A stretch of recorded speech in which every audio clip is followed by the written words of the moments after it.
Depuis le vol de la Joconde en 1911, le Louvre n'a jamais vraiment connu d'événements étranges et paranormaux jusqu'à cette nuit-là.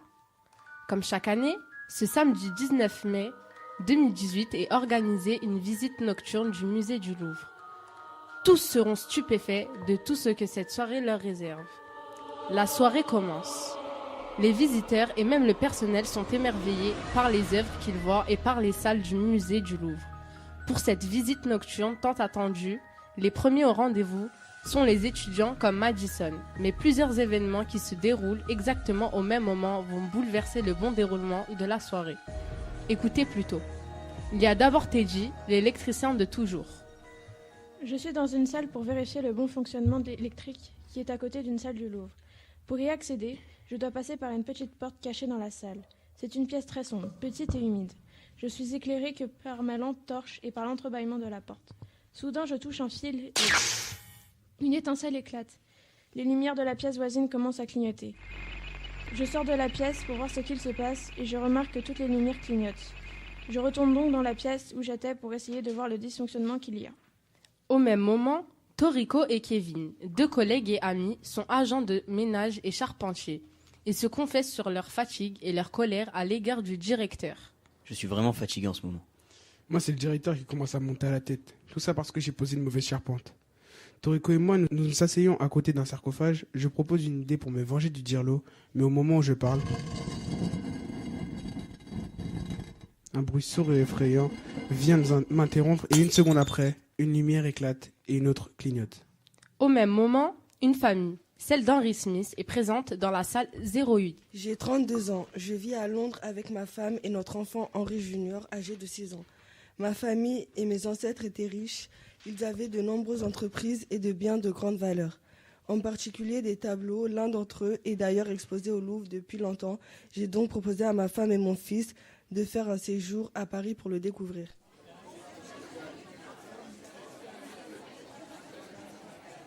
Arrivé dans la bonne salle, juste à côté de la Joconde, je présente le tableau à Junior.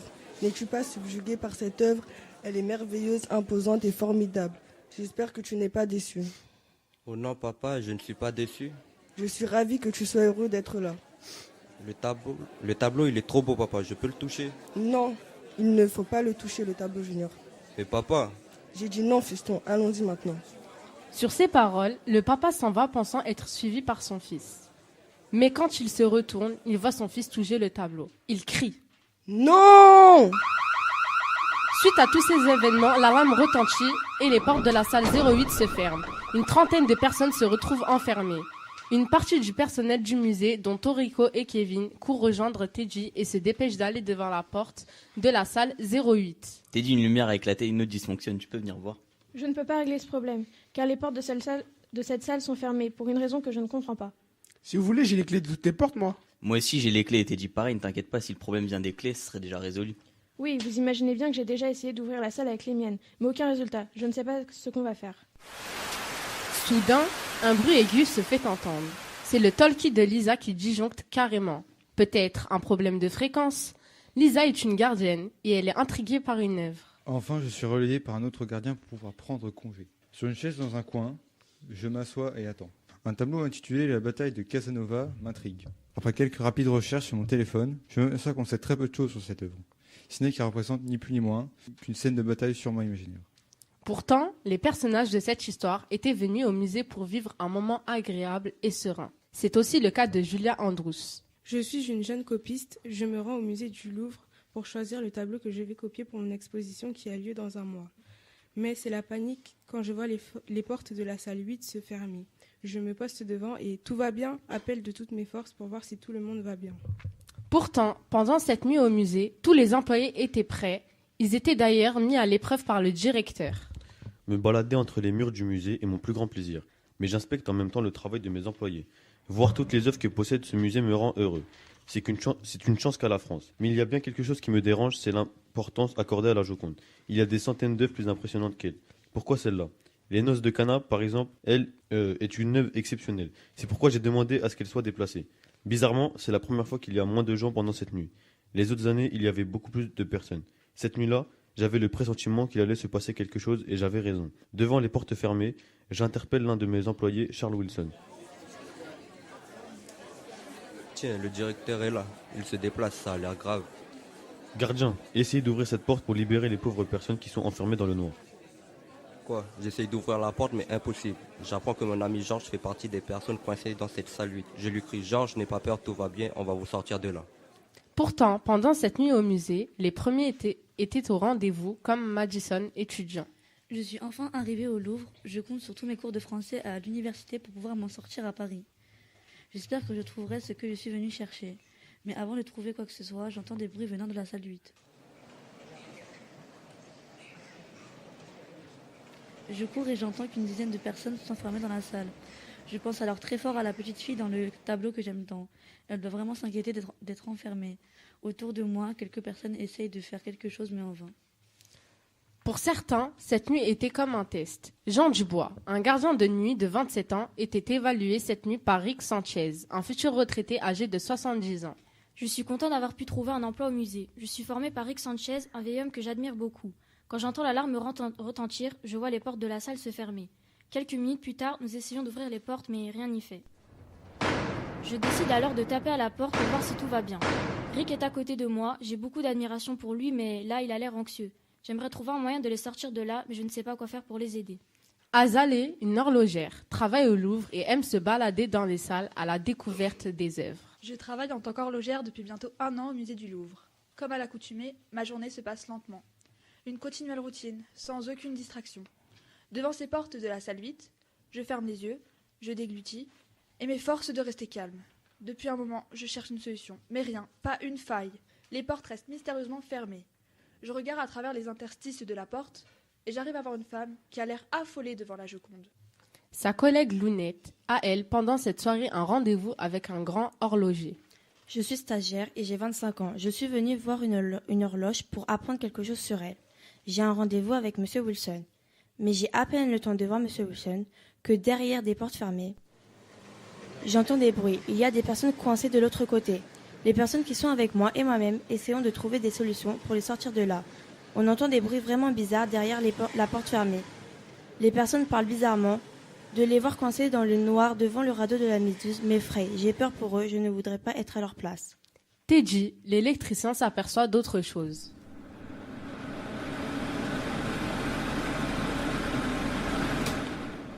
Je commence à avoir chaud.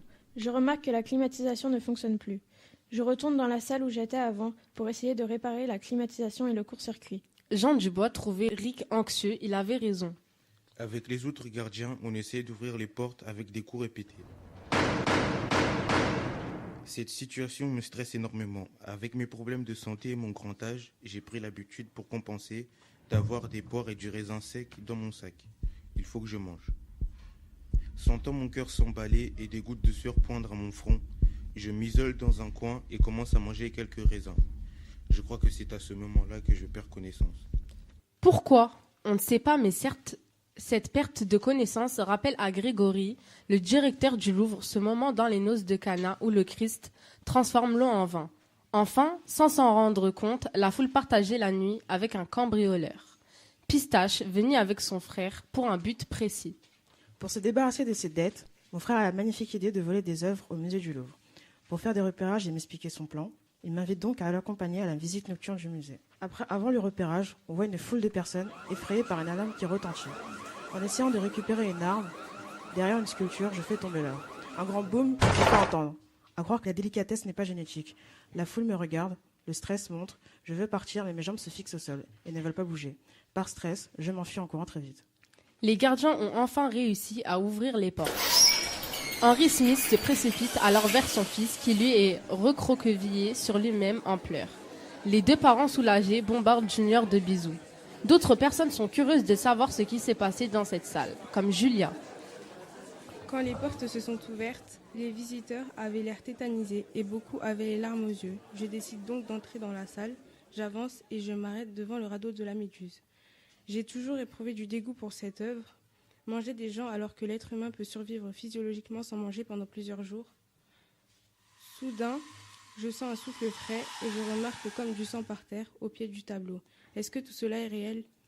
Lisa voudrait aussi savoir ce qui s'est passé. D'un coup, comme ça, les portes s'ouvrent. Plusieurs individus sortent, tous effarés. Tout cela m'intrigue. Je rentre avec d'autres dans la pièce. Puis, petit à petit, je me rends compte que je n'arrive plus à voir quoi que ce soit et qui que ce soit. Aveugle, j'avance sans savoir où je vais. Puis je m'imagine un instant dans le tableau La Bataille.